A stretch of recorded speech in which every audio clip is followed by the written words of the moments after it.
Good morning, my name is Jeremy Pierce, Operations Section Chief for CAL FIRE Team 3. I'm going to give you a situational update for the line fire on September 10th. I'm going to start off in the south section, lower section, where it's come down in the communities of Highland. We've made really good progress into the Highland area. We've got some line production and black line on our map where it's cold.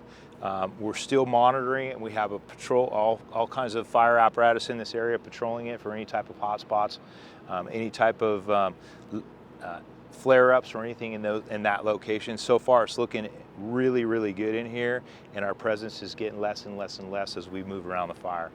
Moving up over into the west side of this fire on the 330 corridor. This has been a big concern of ours, keeping it to the east of 330.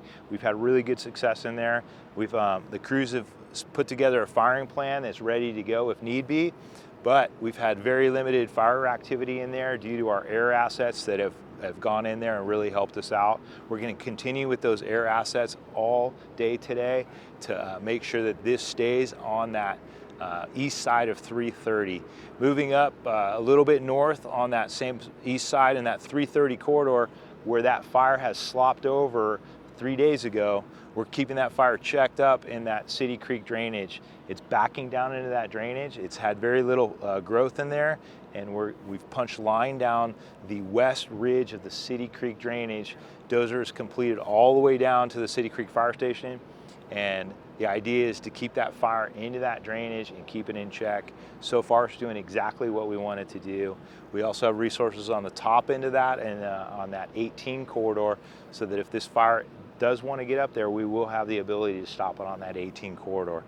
All right, moving into Running Springs over in what we call branch 10 into divisions Hotel, Mike, and Papa.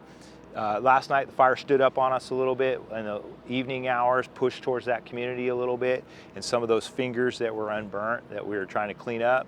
A firing operation took place last night, squared off all the fingers that pushed up into Running Springs. That firing operation was extremely successful. It's holding. The crews are in there cooling it down. There's one little pocket down in there that firing operation will continue this morning and into the early afternoon. That is going in as we speak, and we're having some pretty good successes, very good successes in that area. Still no structural loss in the Running Springs area.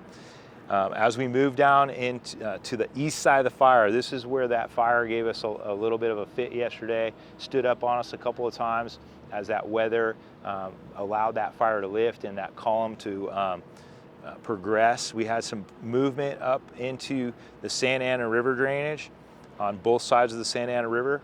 As that fire moved yesterday, we did have crews engaged directly on that 38 corridor, keeping that fire northwest of that 38 corridor, and they're going to continue going direct along this piece here and wrap it back down to the dam. We've got dozers. They've had success. They had aircraft on it yesterday to help support them. That operation is going to continue. That being said, there's the communities of Mountain Home Village, Angeles Oaks area. We do have dozer line, and we've got prep work and engines in there today. We're going to apply some ground-based retardant in that area as well as the use of some fixed wing as soon as our air is clear. Big concern today is our big push to the northeast. So we don't have any capability of really stopping this fire with our wind, our predicted wind today. So we're under red flag warnings. We're predicting this fire to move in a northeast fashion. We've put Big Bear into a warning at this point, and we've established groups into that Big Bear area that are coming up with both line along the plateau to hold that in that big vegetation management program that they've had going in that community that's going to really come into play. Additionally, they're going to open up some dozer line from some old fires that we've had in that area, and they're going to scout that out. We've got a lot of resources moving up into that Big Bear area, including engines, dozers, crews, as well as overhead, all up in that area prepping for a potential of that northeast movement into that area, running those drainages. So we will be prepared. We have the supervision up there. We have a plan up in that area. It's all going forward. It's moving very quickly, and resources are plugging into that area. So that is the end of our situational update for September 10th. Thank you.